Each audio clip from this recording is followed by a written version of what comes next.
পূর্ব নির্ধারিত সময়সূচি অনুসারে তৃণমূল কংগ্রেস সুপ্রিমো তথা পশ্চিমবঙ্গের মুখ্যমন্ত্রী মমতা বন্দ্যোপাধ্যায় সোমবার বিকেলে নির্বাচন কমিশনার জ্ঞানেশ কুমারের সাথে একটি বৈঠকে সময়সূচি নির্ধারণ করেছেন।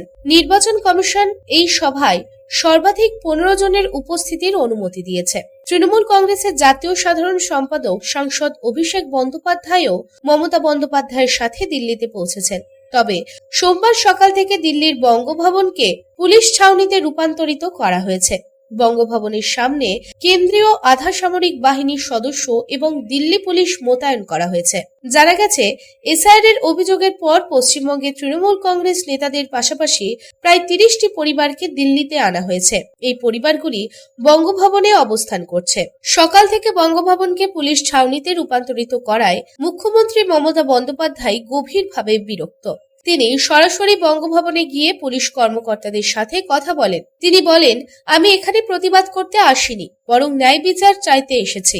এসআইআর প্রক্রিয়া চলাকালীন 150 জনকে হত্যা করা হয়েছে, জীবিত মানুষকে মৃত ঘোষণা করা হয়েছে এবং তাদের নাম ভোটার লিস্ট থেকে বাদ দেওয়া হয়েছে। শুনানির সময় মানুষ অসুবিধার সম্মুখীন হচ্ছে।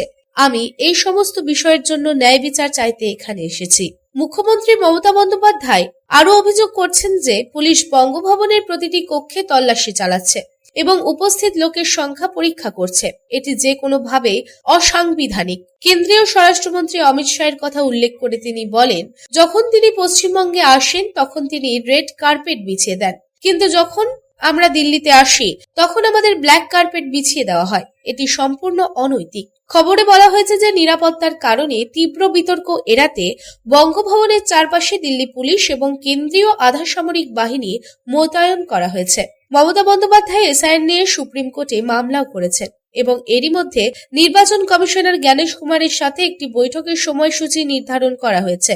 এর আগে তৃণমূল কংগ্রেসের সাধারণ সম্পাদক তথা সাংসদ অভিষেক বন্দ্যোপাধ্যায়ের নেতৃত্বে একটি সাংসদের প্রতিনিধি দল নির্বাচন কমিশনার জ্ঞানেশ কুমারের সাথে দেখা করেছিলেন। हम दिल्ली पुलिस को गाली नहीं देंगे कि उसका फॉल्ट नहीं है, लेकिन आप लोग पूरा देखो, पुलिस को दिखाने दो। आप लोग तो बैरिकेड कर दिया उसको। आप लोग प्लीज मेहरबान करके आप लोग हटा जाओ, थोड़ा साइड हो जाओ। आप न्यू पुलिस को साइड कर रहे हैं। प्लीज देखिए, सब दिल्ली पुलिस को लेके आया जिधर में हमारा लोग है, ये पूरा बॉस भर्ती करके ले आया। देखो, आप पुलिस को दिखाइए, हमको माल दिखाइए, पुलिस को दिखाइए, कैमरा उधर में दिखाइए। कोई सुरक्षा के लिए नहीं है, कोई सुरक्षा के लिए नहीं है। देखिए, और पुलिस में आई हुई है हमारे लोगों को सताने के लिए, क्या सुरक्षा के लिए है? कोई सुरक्षा लोग नहीं देता है। ये क्या कोई तरीका है कि हमारा लोग अगर बंगाल से कोई आए तो हमारा बंगोभवन जो हमारा है उधर में जाके वो लोग चेक करे? ये क्या है?